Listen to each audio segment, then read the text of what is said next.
Here's how you can forward all your emails to another Gmail account. First, open the Gmail account that you want to forward your emails from. In the top right corner, click on the Settings icon, and then on See All Settings. In the Settings menu, go to the Forwarding and POP/IMAP tab. Then click on Add a forwarding address. Now type the Gmail address where you want all your emails to be forwarded. Confirm the email address. Gmail will send a confirmation email to the forwarding address. Now, switch to the Gmail account that you're forwarding to. Open the forwarding confirmation email from Gmail.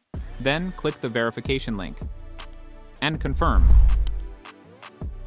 Next, return to your original Gmail account. Reopen Settings and go back to the Forwarding and POP/IMAP tab. You'll see a new option in the Forwarding section.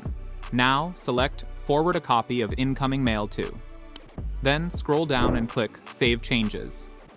Your Gmail forwarding is now active. Here's a quick demo. An email sent to your main Gmail account will now automatically appear in your secondary inbox.